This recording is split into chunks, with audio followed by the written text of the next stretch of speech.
Hey Dreamer, please. Hi guys, welcome back to my channel. We have Dia's update today and you know I'm super excited about her. There is actually no update. Very interestingly, I just need to clarify this. Dia has been already patched in with her dungeon since the Platin update. Okay, so it was just a matter of turning the timer on. Like how you would normally see event territories get turned on, get open, I mean, 1 week later after the update, and just like how Platin's dungeon was open 1 week after his update. So I think they're doing something like that more commonly now. Maybe we'll just get one big update with all the patches inside, and then they will slowly unfold over the month. That could be a thing, okay, just saying. I'm pretty sure they will still do 2 big updates per month, but maybe Dia was just an exception because she is kind of the 5th update for this month, okay? So we're gonna look at the patch notes. The patch isn't too big, okay, I've just double checked it. So we have Dia, and her skill set was exactly what was revealed, okay? There's this thing here that really interests me. In the case of Mythical Awakening Dia, the hero will not be reset. Okay, I'm gonna just compare it to what they have said before. They have never said anything about that before. So I'm very intrigued. Okay, I wonder if there's any comments that talk about it. Okay, I guess not. What I do derive from that is that you may not need to Mythical Awaken power up her after getting her. I really cannot be sure, okay, because reset usually means that the hero will be back to +0. Okay, so if there's anyone that has tested this out, do let me know. Okay, currently her passive, all allies become immune to poison and bleed, as revealed. She is going to be extremely good in PvE because you can use her against Isabella. You can also use her in PvP, of course, to counter Judas, Eve, Fenrir, and Sage.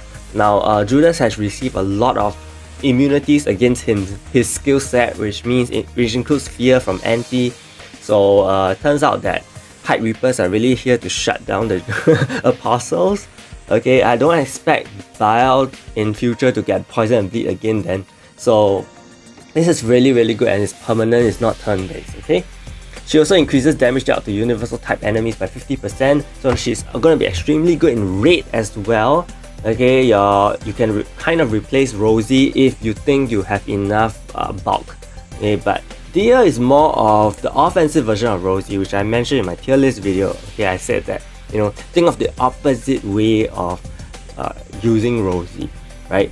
So Dia is kind of the more offensive version. She will help to boost your damage capabilities instead of taking less damage. You can try to go for that. You can also use her in Guild Dungeon, which is going to be pretty useful, I do reckon. Increase magic attack for all allies by 50%. So I think this is the huge part. Unfortunately, she's not a magic hero. So we don't have a magic hero that increases magic attack by 50% right now in PvP. We do have Sylvia, but she's using PvE, right? So Dia increasing magic attack is a huge one because she will also boost the magic attack for universal magic users like Milia, like Abel, like Platin, like Wukong. So all these heroes are going to get a huge buff right now, and I think universal teams could stand a chance. But then again, you know, we have this which is not the friendliest thing to universal type enemies, and we already have Rosie that counters universal type. So imagine having Rosie and Dia together, you know, you can have a very strong advantage against universal heroes. Okay, for her skills, there are 2 liners, which is very interesting because usually we have like 4 lines for Hyde Reapers and Prime heroes, right? So she deals additional damage equal to 20% of max HP for both. Okay, her multiplier is extremely low. I don't expect much from her damage output since she is a support hero after all. Yeah, so I'm very keen to see how much damage this will deal because it actually deals damage based on the enemy's HP. Rosie dealt damage based on her HP, by the way. So there's some parallels but not so similar as well. Okay, so for her Awaken skill, she does fixed damage. Increases damage the enemies take or 12 turns. So imagine this coming a lot later. You will be having a very late game kind of a battle.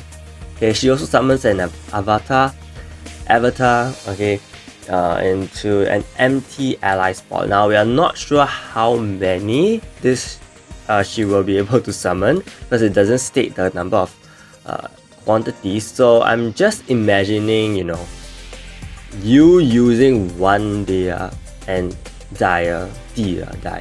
one Dia, and she summons 4 avatars. I'm not too sure. And just look at her avatar skill set. Her avatar skill set actually has all of her exclusive item unlocked. I'm not too sure if they will be unlocked automatically, you know, or you have to unlock the exclusive item first, then she gets the effect. She's no awaken skill, by the way.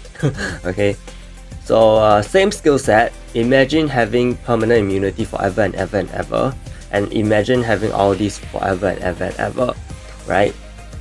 Okay, so for her first skill, she's able to suffocate, which is something that Tara has, so it's no longer exclusive to Tara. Unfortunately, she does. It's able to suffocate, and remember, suffocate is the one that deals damage based on the enemy's max HP, if I'm not wrong.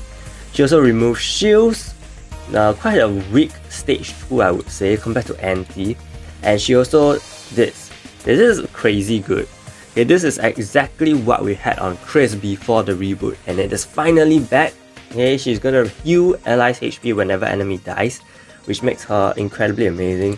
I'm pretty interested to see how well she can farm, because she does farm. She does have a good targeting.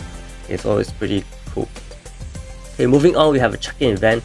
There's lots of pet essence, so please check in. And then there's also Awaken Power Up crystals. There's also Prime Hero tickets for you to get a chance to get her if you're lucky enough. Okay. And then we also have Mythical Awaken Dia's dungeon. The dungeon is extremely important. We get 5 Celestial Essence per day. This should be lasting for until 9 June actually. So it's about, it has to be 6 weeks, right? 1, 2, 3, 4, 5, 6. Yeah, it's about 6 weeks. So 46 weeks is 42 days. 42 days times 5 Celestial Essence, you can get up to 200 Celestial Essence plus. Okay, so it's very good. Please do this every day, and of course you get a sparkling slime piece, which will allow you to trade in for Dia. Okay, Dia. Here, so you can trade in for Dia, 30 slime pieces, the usual. Okay, this is the usual, and you also have all these, which are also the usual. And if you buy her hero shards, you can get 1 more Dia here. The interesting thing is they are actually allowed a permanent synthesis of Dia. Now it's 6 prime heroes and not 3. Okay, I am expecting this to be reduced after a month, okay, to 3, just like what they did for Anti. Okay, but I think it's reasonable to have 6 for a start, because I really cannot imagine everyone running around with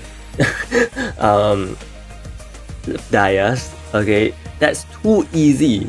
Okay, for me, I think that's too easy, and I think it's reasonable to have a gap for in this case. So 6 prime heroes.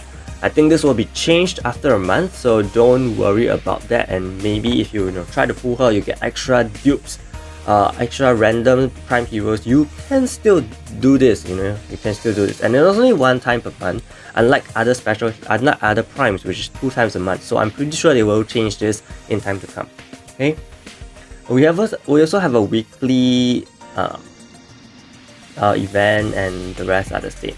So what I'm very interested now is to really synthesize for Dia and try this out. Now, if this is a thing, it's extremely huge, honestly. It's really a just mind-blowing game changer. So I'm gonna get my first copy of Dia right now, and we'll check that out, okay?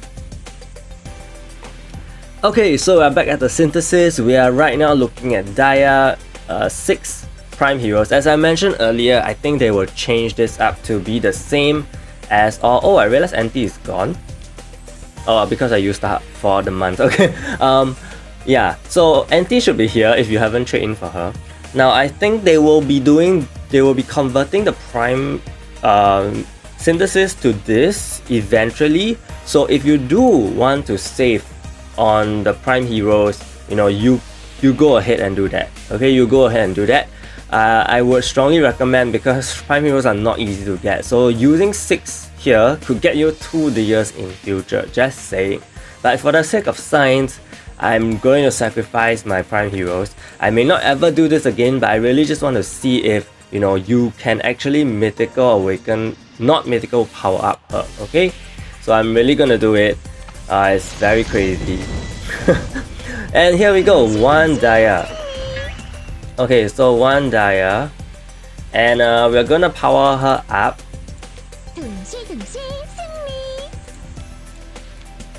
And I'll get her to Awaken Form +10, and we'll be right back. Okay, so we are back with Awaken Dia right here. I'm gonna do a Mythical Awaken for her, Mythical Awakening, and we'll see what happens. So here goes. This is really the moment of truth. It's been a long time since I recorded the animation. Okay, you still do need Mythical Power. I really don't know what that meant then. What does not resetting mean? Okay, so you still do need Mythical Power, unfortunately. I'm sorry to break the news to you guys. But that's all I have for this update notice video, and I'll see you guys later on for more gacha for Dia. Even though it's slightly more underwhelming. This was completely not planned. I didn't expect like the synthesis to even be out, but it is, and there was something I wanted to test. So see you guys later in about 12 hours for the gacha live stream, and stay tuned for that. Big shout out to my channel members, ZMD Phoenix and the Mocha Cafe. Thank you so much, and see you!